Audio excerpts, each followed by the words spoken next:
untap upkeep, and welcome back to the channel, one and all. If you've been here before, and if you haven't, then welcome, and sit back, relax, and enjoy our show for you today. So I have gotten loads of views on my Betor Kin budget build, so I thought I would do a kind of a live update on where the deck sits currently, actually in person. This is my real, honest to God, in paper Betor Kin to all. I love playing this commander. He has so many things he can do, and I'm still trying to work out a couple of kinks. It's yet to get its big major victory in the game, but we're still working on it, and I've come a long way with the deck. I've gotten a couple of almost but not there victories. Ironically enough, the last almost victory was this past Saturday at my local game store. Shout out to Green Brothers and Comics. And I actually lost the round that I played this deck. I came in second because the other player was playing one of my other decks, which was a Boros Knights Dragon Tribal deck. If you have interest in that, let me know in the comments of the Dragon Riders, and I may make a video about that too. It's a Boros aggro Knights and Dragons together. It's pretty neat. It did fairly well, and he is one very, very good deck pilot because he did very, very well with the deck. So, without further ado, as you can see on the screen, this is my very pretty Betor Kin to all. I wish he was foiled. That would be the only thing to make it better for me. I was so happy when I pulled him from our box that we got, and I really like him. So let's kind of dive in, shall we? Hi, Betor. So I guess we'll start with the cards you can actually see on your screen if you're looking. We have a little bit of like sorcery / instant speed ramp going on here with our Farseek, our rampant growth, our Harrow, a cultivate, and finally a nature's lore. I think the ramp here with our sorceries in the one instant being Harrow, I think they're doing okay in the deck. I mean, I was able to, I guess you could say, deck thin, for lack of a better way, because I'm not running the fetch lands in this deck. I'm trying to keep it, fairly synergistic, but I don't want to be like a high 3 to a 4 per se, because it's really just kind of a fun deck for me. So I feel adding the fetches would make it a little too strong for me personally. Plus, I'd have to dig through my massive collection of extra decks. I run too many commander decks. Is that actually a thing? Because I think it might be. I might have, a few too many. But this is pretty decent package. I think it's working for the deck just fine. I don't know if I would actually change anything here or not. I'm trying to keep the overall curve a little low because some of the big butts matter creatures do cost a little bit of extra mana. I can tell you that in our game Saturday, I had no problem casting Betor, I think 3 or 4 times in that game. Excuse me. And he just kept coming back, and I was like, yeah, let's go, board weights. Let's move on to the artifact ramp package, which is going to be pretty typical of what you would see, though. We got our Soul Ring, Golgari Signet, Silencia Signet, Orzhov Signet, and of course, Arcane Signet. I'm thinking about trying to swap out the signets with the talismans. Maybe that'll help smooth the deck out a little bit. They're all right. They're fine. Just, I don't know. I think I might try that just to kind of see if you know, paying that 1 mana to get the 2 is actually a difference maker or not. It's kind of hard to tell. I'm a little light on my artifact package, I guess you could say, compared to what I would actually do online. But I guess online I make them more for like an everybody's kind of feel or taste, and you can modify from there to make sure you have enough of everything to do what the deck is trying to do. And in person, I tend to lean the deck out a little bit more. I'm trying to have a decent ratio between our artifacts and our non-artifact kind of ramp. We have some creature ramp as well, not a lot. I think we only have like 4 pieces of creature ramp, which is fine.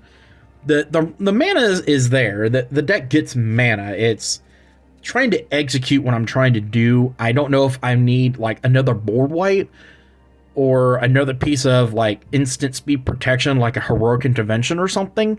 I haven't quite figured out what we're missing from the deck yet, so maybe you can help me. Leave me some comments in the comments below.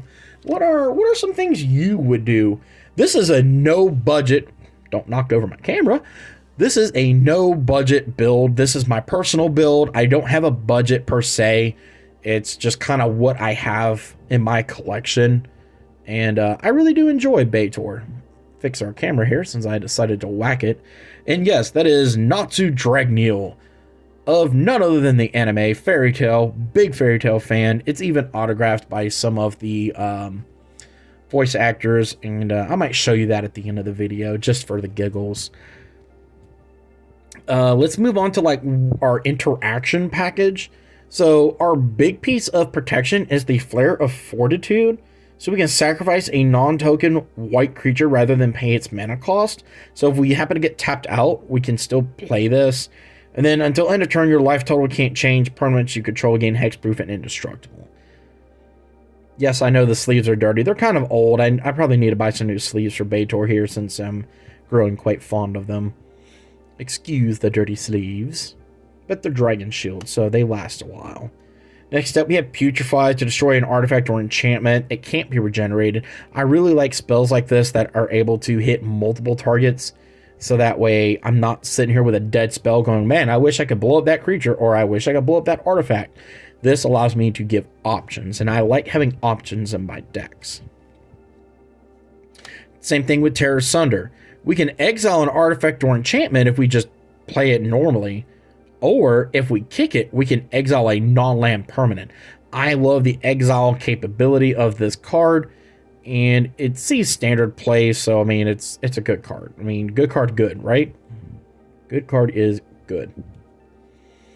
Moving forward, Anguish I'm making. This came in the Abzan Precon, so that was kind of like an easy auto include. For 3 mana, we can exile something. We lose 3 life, but that's minute, I think. I don't think that matters too much. Infernal Grasp. We like to just straight up destroy a creature for 2 mana. Hey, I'll take that. I don't care if I lose 2 life.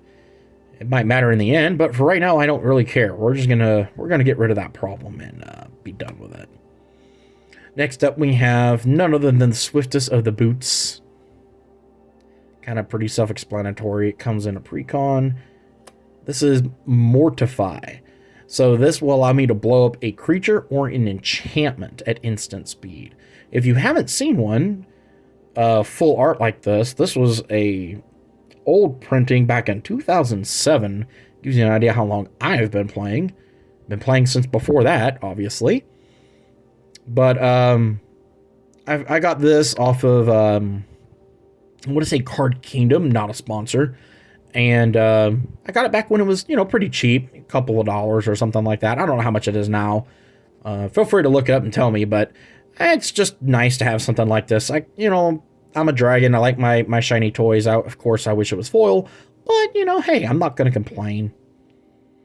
Swords, I mean, pretty self-explanatory. Get rid of problems.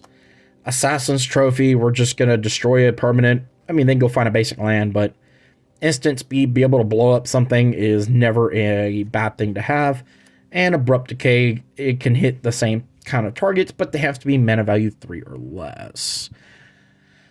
And this is the one I got from Outlaws of Thunder Junction from one of the boxes I was able to be lucky enough to have and open. And I don't know, I kind of like this art. It's really, really pretty when it's foil. I've seen one on one of the other YouTubers had got lucky and pulled one foil, and it looks absolutely gorgeous. Mine's not foil, but hey, I like it. It's still pretty. I'm a little light on my spot interaction, so maybe that's my problem. Maybe I need a little bit better spot interaction, but it's hard to balance that because you need a lot of toughness matters creatures to be able to trigger Betor. Because if you don't know what Betor does, let's bring him back into the shot and let's kind of go over Betor. So at the beginning of your end step, if creatures you control have total defense 10 or greater, you get to draw a card, okay? Then, if creatures you control have total toughness 20 or greater, untap all creatures you control. Don't know why it says the wording that it says, which is untap each creature you control. Why didn't it just say all creatures you control? But okay. Whatever, wizards. I guess you just needed to make a paragraph for the dragon. Finally, this is how he is part of my win condition, actually. So then, if creatures you control have total toughness 40 or greater, each opponent loses half of their life rounded up. So that is how I intend to win the game. I'm not really looking to attack anybody per se. I'm looking to just set up my defenses, if you will. And went through his last ability, which is extremely hard to do because people see it coming from a mile away when you have enough creatures on the board, enough defense, and they don't like that, so they start targeting your things. So I have a couple of creatures that stop that from happening. So I guess you could actually up this. Oh, hold on. You could up it like 3 more pieces of interaction, almost 4, just because of what I have creature-wise. That's, kind of a no, don't touch my stuff.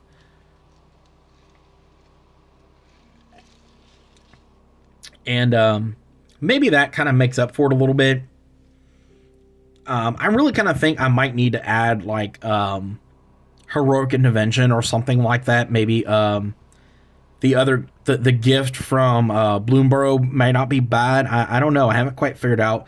But then even if I do, I don't know what I'm going to take out for it. I mean, I know one card I might take out for it.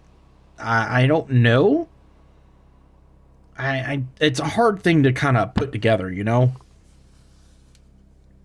It runs fine. It does run fine. It just, I want it to run better, so I'm constantly playing it and tweaking it and kind of modifying and seeing where the deck is trying to go. Our creature ramp is pretty simple, actually.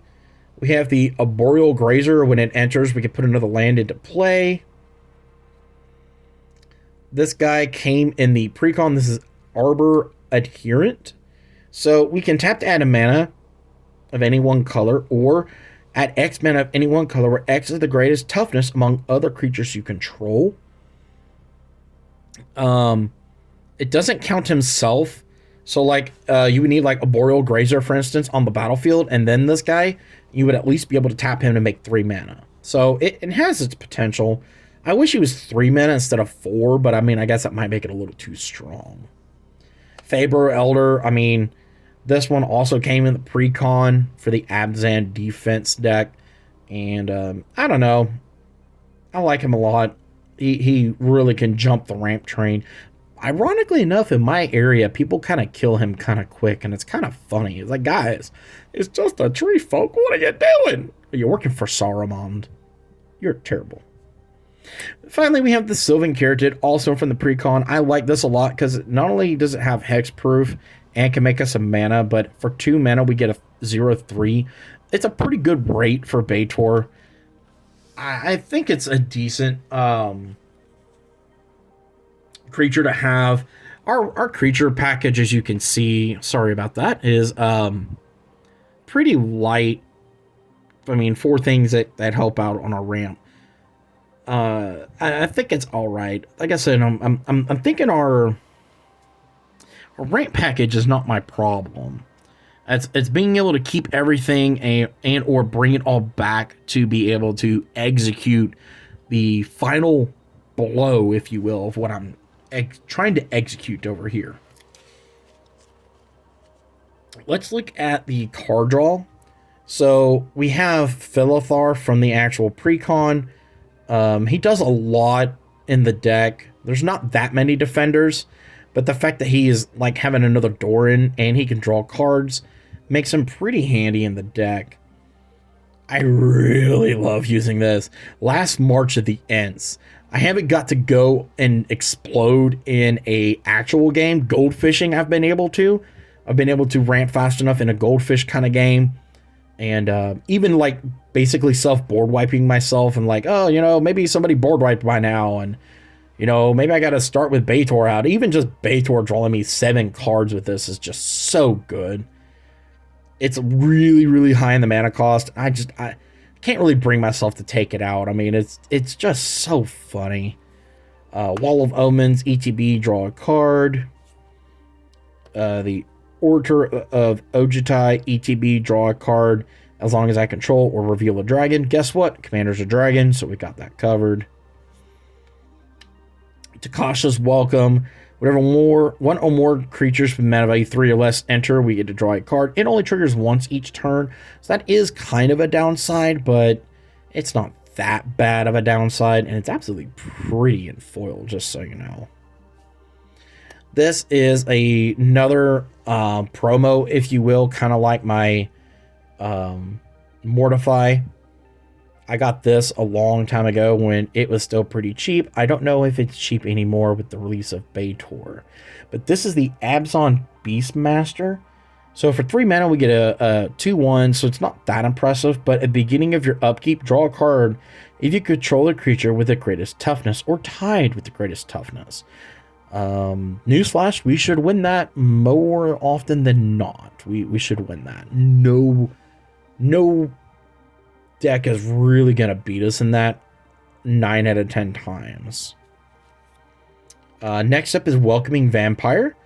Whenever one or more creatures with power 2 or less enters, we're able to draw a card only once each turn, so it's okay. This is the Rama's Ekor Ancient Shield. This is from the Lord of the Rings set. This is the set that you could get where there's only like 6 cards. They form like a panoramic view.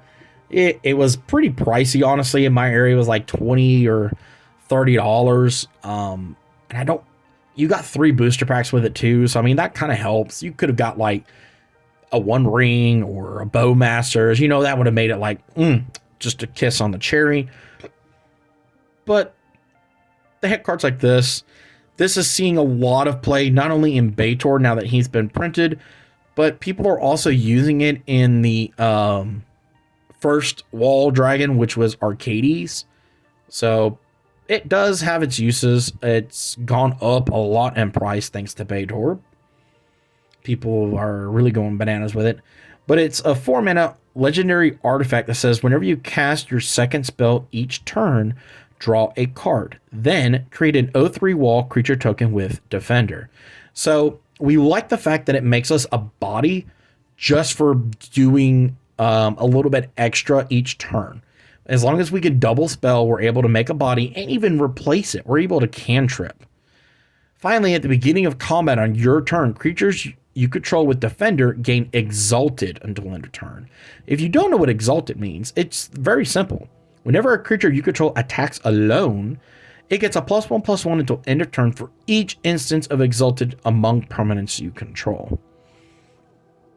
Simply put, if you had like 6 creatures with Defender and this is out, and you swing at somebody with just Betor.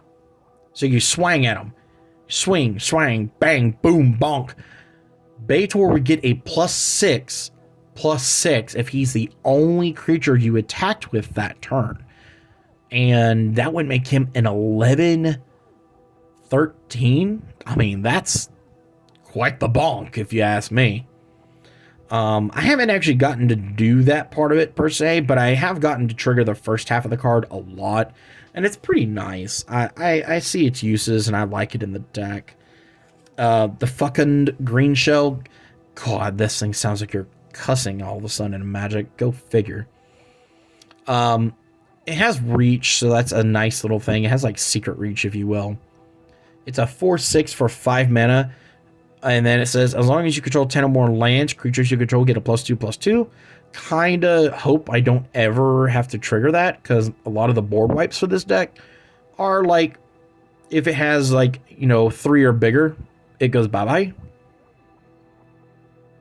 But then it says, whenever it or another creature you control with toughness greater than its power enters, look at the top card of your library. If it's a land card, you may put it onto the battlefield tapped. Otherwise, put it in your hand. So it's like card draw and it's like ramp. Because just about everything in the deck has a bigger booty than it does power. And that allows you to just really kind of run through the deck pretty quick. Especially like the artifact we just went through. It makes 0/3 walls. So you draw a card after you cast your second spell. You make a wall. Then this guy triggers and says, hey, you had something bigger booty than power enter the battlefield. You can look at the top card. Is it a land? Cool. Put it on the battlefield tapped. If it's not, hey, it's yeet it into your hand, man. It's all good. Enduring Innocence, pretty self-explanatory. It sees a lot of standard play. So whenever one or more other creatures you control with power 2 or less enter, draw a card. Triggers only once each turn. And if it would die, it comes back as an enchantment. Has lifelink, which is kind of irrelevant. It's really in here because it's easy card draw for this deck. The Carven Carotid came in the precon, and it's a 2/5 that whenever it enters, draw a card. Beast Whisperer. So whenever you cast a creature spell, draw a card. A lot of our creatures, as you can see, are pretty low to the ground mana-wise, and we're able to just start training and turning through the deck as long as we're able to have mana. Night's Whisper, draw 2, lose 2 at 2 mana. And finally, the Wall of Blossoms, when it enters, draw a card, 2 mana for an 0/4. So that's our card draw package. I think it's pretty okay. The only thing that might be questionable is Last March of the Ents at 8 mana. I think it's fine. I mean, I've gotten to do it in goldfishing, just gameplay. I'm almost living long enough. I've got to figure this out. There's something not quite jiving, and I haven't quite figured out what, to be able to live just long enough to get it to go. I'm almost there. I can feel it. I don't know. Maybe I'm overlooking. Maybe I'm missing something. Next up, let's look at just the creatures that are in the deck that do various things. So we have the Treefolk Harbinger. I really like this guy. At first, I wasn't like too big on him, but then he kind of grew on me. He actually helped me out quite a bit Saturday. So when he comes into play, you may search a library for a forest card or a Treefolk card. Reveal it, shuffle, and put it on top. This goes to find the oh gosh, what is he called? The Fabro Elder. He goes to find Fabro Elder most of the time if I don't already have it. Puts it on top, so I know I've got a pretty big mana dork fixing to hit. I like him. I think he's pretty neat. Of course, you knew this had to be in here. The Voice of Victory. So this is one of the other creatures I was talking about that kind of interacts with our opponent. The Voice of Victory is a 1/3. It's from the new Tarkir set, and very simple. Your opponents can't cast spells during your turn. Very, very simple. I like it because if I can get this to stick and I start moving through the end step and triggering Betor, I'm able to protect my board and basically win the game. If I have it set up right. Tree of Redemption came in the precon. Tap, exchange your life total with this creature's toughness. So if you're below 13 and you think you're about to die, this thing is able to tap and do its thing. You could switch your life total and hopefully live. I've added Ikra Shidiki, the Usurper, back to the deck. I'm going to try it out and see what happens. So whenever a creature you control deals combat damage to a player, you gain life equal to that creature's toughness. 5 mana for a 3/7 Menace Snake Wizard. I don't know. I'm trying it out. I may take it back out for something else, like maybe the Trostani, because the Trostani triggers a lot easier. They just have to enter the battlefield, where this thing is like, they gotta enter, they gotta live, they gotta attack, so maybe he might come out for a Trostani. Crashing Drawbridge, it came in the precon as well, if I remember correctly. Creatures you control have haste until end of turn. All you gotta do is turn this sideways. So, not too shabby. The Indomitable Ancients, no relevance whatsoever. It came in the precon. It's a 2/10 for 4 mana. It can also be found by the Faber Elder. And, you know, it's got its uses. Nyx Fleece Ram came in the precon. Beginning of your upkeep, gain a life. 2 mana for an 0/5. Nothing too fancy there. Bedrock Tortoise. I like having this guy in here. My gosh, is he fun. So, as long as it's your turn, creatures you control have hexproof. This means it protects my stuff from being interacted with when Betor's abilities are starting to go off. And then each creature you control with toughness greater than its power assigns combat damage equal to its toughness rather than its power. So it's kind of a wonky version of Doran, which we'll see here in a minute. But I really like the fact that he's another piece of interaction, if you will, on a creature that says, no, no, no, no touch it. No, bad.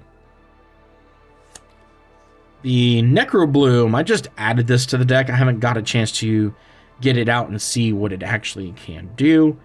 But a lot of people like this in this build, so I'm going to try it out. It has landfall, and then it says, whenever a land enters the battlefield under your control, create a 0/1 plant creature token. Okay, we like that, you know. We're able to get advantage off of that a little bit. If you control 7 or more lands with different names, make a 2/2 black zombie creature token instead. The lands in your graveyard have Dredge 2. So I don't know if the Dredge 2 will be relevant. It might be. Predominantly, I mean, I just like the fact that we can make bodies and kind of add to the Betor count. For 4 mana, we'll see what happens. Here's the old daddy himself, the original Big Booties Matter commander, if you will. This is Doran the Siege Tower. Each creature assigns combat damage equal to its toughness rather than its power. 3 mana for an 0/5. This is another one that the Faber maybe goes to find if I have anything else, or if I just need to start smashing face. This also came in the precon and was ecstatic to hear it was in there. This is Dragon Lore Jamoka, another one of my interactive pieces, if you will. This cannot be countered, has flying lifelink, is a big 0/5/7. It says your opponents can't cast spells during your turn. This is another way to protect my board from anything bad happening while I'm trying to start going through Betor's triggers. This got a major price spike after the reprint thanks to Betor. This is the Tree of Perdition. Exchange target opponent's life total with this creature's toughness. I actually got to do it for the pure giggles. I wasn't going to win, but I changed out one of my opponent's life totals with this thing, and he was like 110 or some stupid, ridiculously high number. I got to trigger Betor. I wasn't going to win. I just wanted to trigger at least once, and then we both died to our last opponent. But it was funny when it was on the battlefield. This guy's a new add to the deck. This is the Sapling of Kolfnir. I like the fact that he's indestructible for a 2/5 for 5 mana. And it says, whenever it attacks, reveal the top card of your library. If it's a creature card, you gain life equal to its toughness, lose life equal to its power, and then you get to put it in your hand. So in a way, it's card draw. It's a creature that I don't care to turn sideways. I just need it to turn sideways and help me turn through the deck. And it's yet to see the battlefield, but I've come pretty close to being able to get it, I think. I want to see it do its thing. I want to see how good it actually is. almost done with our creature package here. This is one that was kind of a sleeper in the deck, and I can't wait to spring this on people. So this is the Essence of Antiquity. This is from the Murders of Karlov Manor set. So you can play it face down for 3 mana and disguise it. But then you can pay 2 and a white to flip it over, and it becomes a 1/10 with when Essence of Antiquity is turned face up. Creatures you control gain hexproof until end of turn. Untap them. So you play this face down, and as we start to trigger all the Betor abilities, we're able to just start triggering them. And then if somebody's like, oh, well, that is on the stack, we're going to do this. And you can flip this and go, what if you didn't? And yes, I actually looked up the official rulings because of the way Betor is worded. You do have a moment where you can interact between each one of the abilities. I have looked this up because I had a question about it for one of the other cards in the deck. And I'll show you that here in a moment. Finally, our creature package is rounded out by Destiny Spinner. 2 mana, 2/3 creatures and enchantment spells you control can't be countered. The last ability is completely irrelevant. We don't have enough enchantments to worry about our lands becoming big. We just care about the fact that it stops opponents, you dirty, nasty blue players, from countering our stuff, basically. We're pretty creature heavy. We have some enchantments, but we're mainly creature heavy. So that's what it's in here for, is to say no, blue players, no. So that's been most of the deck so far. Is there something so far that you would switch out for something else? Let me know in the comments. What would you change out so far in the deck to maybe execute our game plan? I'll go ahead and show the game plan next, actually, because I think that's very important for you to understand what I'm trying to do, so then maybe you can make better suggestions. So if you've made it this far in the video, give me a like, share, subscribe, ring that bell for notifications, and maybe I'll do another video like this if you all enjoy this. So one of my win conditions is creature based, and it's none other than the Bloodletter of Alclazatz. Yep, big old scary bat. If an opponent loses life during your turn, they lose twice that much life instead. Damage causes loss of life. 4 mana for a 2/4. He is one of the big pieces I'm trying to secretly get onto the battlefield when Betor's abilities are going off, or protect, so that I can win on the spot with this big demon. The other one I'm trying to do is, can you guess it? Wound Reflection. Basically an enchantment version of the same thing, if I can get the glare to stop. So for 6 mana instead of 5, or 4, I'm sorry, at the beginning of each opponent, at the end of each turn, each opponent loses life equal to the life he or she lost this turn. That glare is just horrible. I apologize, y'all. But these two cards are what we're trying to do with Betor. The enchantment one, people can see coming from a mile away. The demon, the vampire demon, I'm trying to be kind of sneaky, if you will, and pull it out of the deck or get it onto the battlefield in like second main when I know I have another piece of you can't interact with me, and hopefully win that way. So now you know what we're trying to do. Let's look more and see what else we're doing here. So how we're going to try and get demon out instant speed. Court of Calling. We could convoke, search our library for a creature card with mana value X or less, put it onto the battlefield, and then shuffle. It's not a cast, so we bypass a lot of counter magic, if you will. Ideally, we want to have either Dragonlord Dramoka or the Voice of Victory out before we try and do this. And we can go, okay, after his first ability has resolved, in reaction to the second, or we have to do it in reaction to the second, Chord of Calling, tap our stuff, go find Bat, slam Bat down on the table, untap all our stuff, and hopefully win. It does work. I've done the research on the rules. It's pretty nice. We have a couple of board wipes. We're running 4 in total. Dusk and Dawn is from the Murders of Karloff Manor Commander set. It's obviously really good in a deck like this. For 4 mana, we could destroy everything with power 3 or greater. Most of our stuff is 2 or 0. So most of our stuff survives without much casualty. And then we could play this card from the graveyard by paying 3 in white to return all creatures with power 2 or less from our graveyard to our hand. So we really enjoy that. Next up, we have Elspeth, the Sun Champion. 6 mana, 4 loyalty, Planeswalker. +1, make 3 1/1 soldier creature tokens. That's not bad. It's pretty much in here because it's another board wipe. It actually came in handy on Saturday. So we can -3, destroy all creatures, power 4 or greater.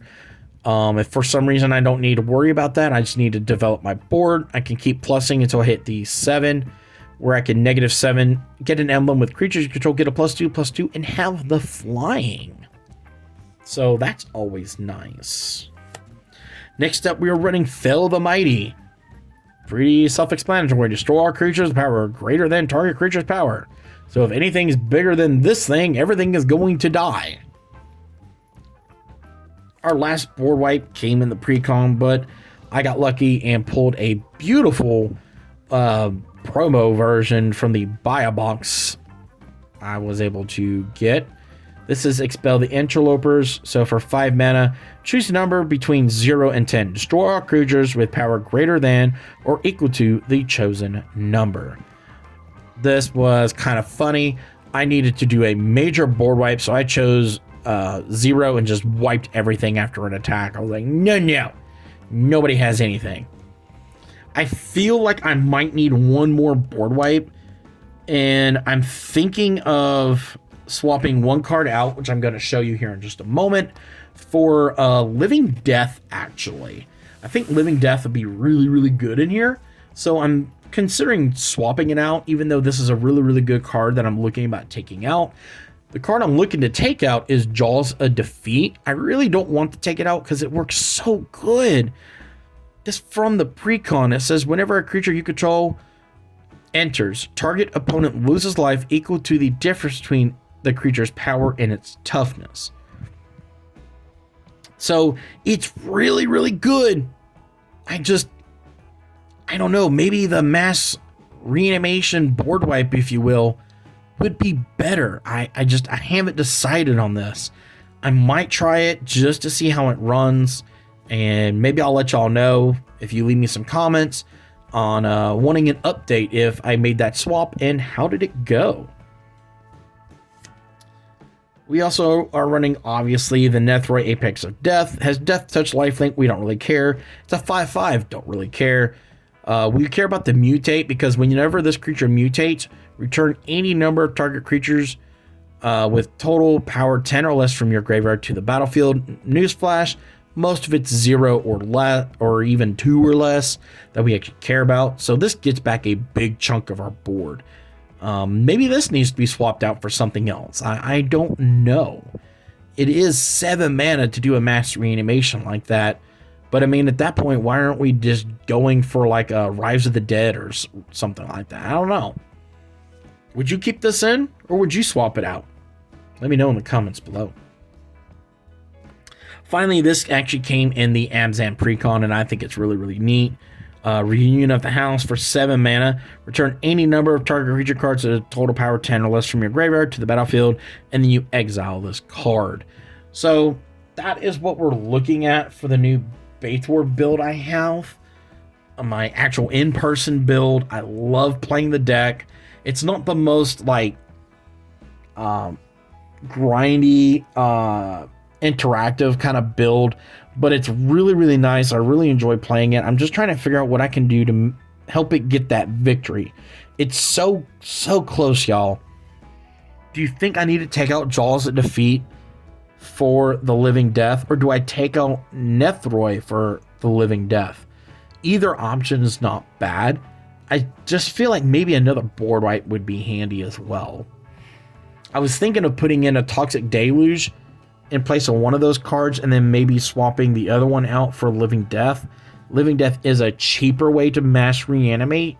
Yeah, it gets all my opponent stuff back too, but we benefit more from it, I think. So I don't know. I'm not sure. Our land package, I'm not really going to kind of go over it too extensively. I'll just sit here and flip through the cards as I talk to y'all. I mean, I'm running a lot of the expensive lands, if you will. I've got some shocks. I've got the battle bond lands. I even kept the temples in just because they're pretty handy. If I ever get my hands on some of the surveil lands, they might come out for the surveil lands, just because it helps smooth out the deck a lot. There's one of my shocks, the Overgrown Tomb, my Woodland Cemetery. There's the other, Temple Garden, Concealed Courtyard, Chapel, Canopy Vista, always nice. Sun Petal Grove, some basics in here. Horizon Canopy is really nice in here as well, because sometimes you need to be able to draw that card. Other Temple, Landowner Waste, Orchid, and the Path of Ancestry. So that's my land package for the deck. It's nothing too fancy-pantsy, nothing too special. So I think the lands are okay. I mean, the Surveil land would be better, but I'm not really going to complain too much about that. And I need another Orzhov Shock land for the deck, I guess, to help round out that package.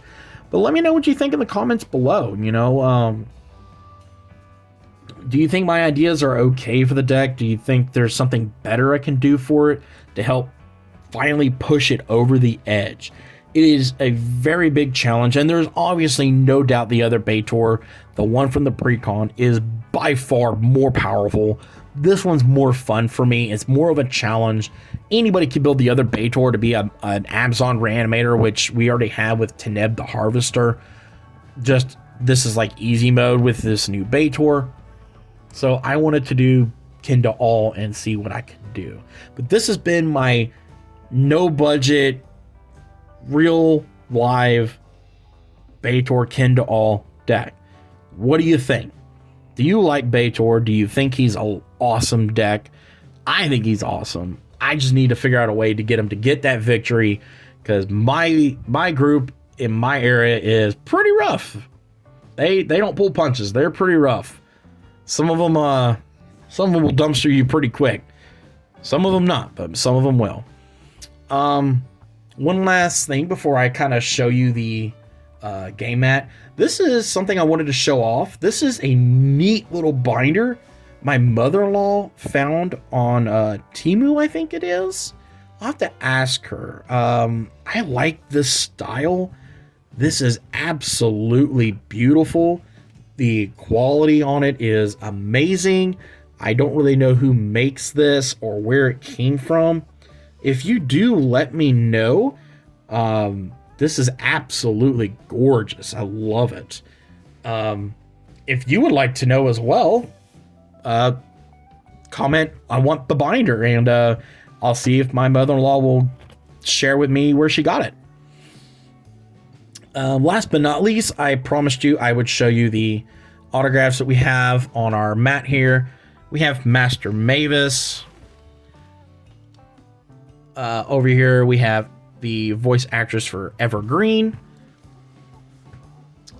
Then we have the voice actress for Mira Jane. Loki, who was the first one to sign it. And honestly, the pride and joy, the voice actor for Natsu Dragneel, Todd Haberkorn. This is a pet project of mine. Me and my wife are working on going to the cons. But anyway, I've been the Buddha Dragon. Don't forget, like, share, comment, subscribe, engage in the algorithm so YouTube is happy. Check out some of my other videos. Leave me some love, and leave me some comments. What do you like? What do you don't like? Is this something you would like to see more of in the channel? versus my Moxfield online builds? Do you want to see a nice combination of both? I'm thinking about doing some Twitch. Is that something that piques your interest? Would you like to see some streaming of me building decks, not only on Moxfield, but maybe kind of doing like this, kind of like a live build, and maybe some arena content? I'm trying to expand, but I'm looking for your voice. I'm looking for your opinions. What are you interested in seeing from the Buddha Dragon? Don't forget to check out some of the other videos. I might even post 2 of them in the links here. And rub that belly for mana. May your games always be filled with magic. And until the next time, peace out.